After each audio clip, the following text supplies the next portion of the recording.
दोस्तों, आज की कहानी का नाम है प्रेत का साया। तो कहानी पूरी सुनिएगा ज़रूर। दोस्तों, एक बार की बात है, मैं शहर में रहता था। मेरी उम्र उस वक्त करीबन 14 वर्ष की थी। हमारा पूरा परिवार शहर से गांव की ओर निकल पड़ा। मैंने पिताजी से पूछा कि हम अचानक गांव क्यों जा रहे हैं। उन्होंने बताया कि गांव में पूजा है, इसलिए हम सबको वहां जाना जरूरी है। मैंने भी कुछ और ना पूछते हुए चुपचाप बैठा रहा और मेरी आंख लग गई। और जब मेरी आंख खुली तो हम सब अपने गांव पहुंच चुके थे। ठंडी हवाएं और ताजगी से मानो पूरा शरीर एकदम स्वस्थ लग रहा था। हम सब गाड़ी से उतरकर अपने घर चले गए। पूरा दिन मेरा बड़ा मजे से गुजरा। शाम को खाना खाने के बाद मैं हाथ धोने बाहर की तरफ आया। हर तरफ सिर्फ अंधेरा ही था। दूर दूर तक कोई नहीं दिख रहा था। बस लोगों के घरों के बाहर एक बत्ती जल रही थी और बाकी हर तरफ अंधेरा था। तभी मैंने देखा कि जंगल दूर एक जगह आग जल रही है। मैं देखकर चौंक गया और मुझे लगा ऐसे तो पूरा जंगल ही जल जाएगा।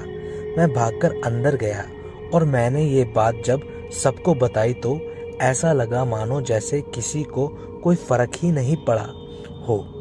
जैसे जंगल में आग लगना बहुत ही नॉर्मल सी बात हो। तभी थोड़ी देर बाद मुझे दादी ने बताया कि बेटा, उसे भूत का उठना कहते हैं। सच मानो तो मैं हंस पड़ा। तो दादी ने कहा कि हंसो मत, सो जाओ, बार बार उधर नहीं देखना वरना वो तुम्हारे पास आ जाएगा।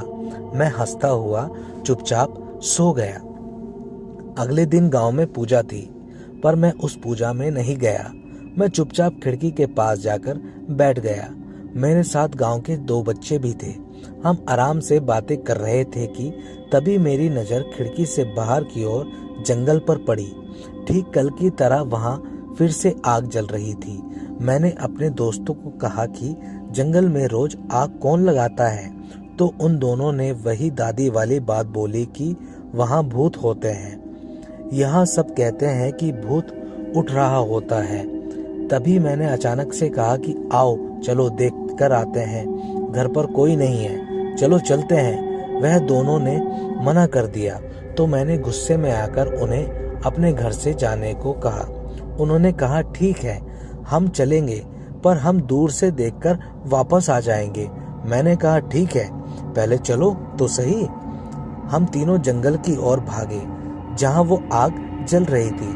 हम भागते भागते वहां पहुंचते तो वहां ऐसा कुछ भी नहीं था और मेरे दोस्त वहीं रुके और कहने लगे कि अब हम आगे नहीं जाएंगे।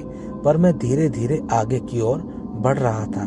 चारों तरफ देखा तो आग कहीं भी नहीं थी और जैसे ही मैं घर जाने को मुड़ा तो मेरे दोस्त मुझे देखकर बड़ी ही तेजी से भागे और मेरे भी कानों में आग जलने की आवाज साफ आ रही थी। मैं जैसे ही मुड़ा तो पीछे कुछ नहीं था। तभी अचानक से एक जोर से हवा का झोंका आया और मुझे ऐसा लगा मानो जैसे मेरे शरीर के आर पार हो गया हो।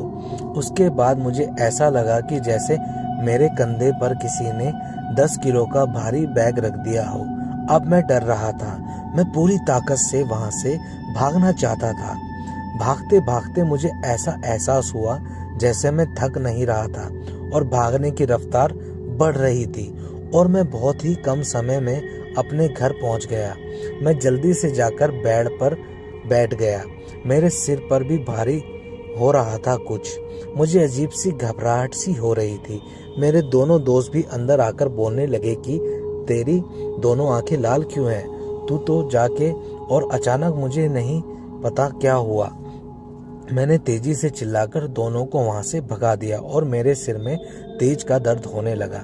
मैंने सोने की कोशिश की पर नींद नहीं आ रही थी। 1 घंटे में ही मेरे दादाजी वहां आ गए। उन्होंने मुझे देखा तो पता नहीं वो मुझे देखकर गुस्सा हो गए और पूछने लगे कि कहाँ गया था। मैं कुछ बोल नहीं पा रहा था तो मेरे दोस्तों ने दादाजी को पूरी बात बताई। दादाजी ने मंदिर में से कुछ धूप की राख उठाकर मेरे माथे पर लगा दी। कुछ मंत्र पढ़े और मंत्र के खत्म होने के बाद जोर से मेरी ओर चिल्लाए।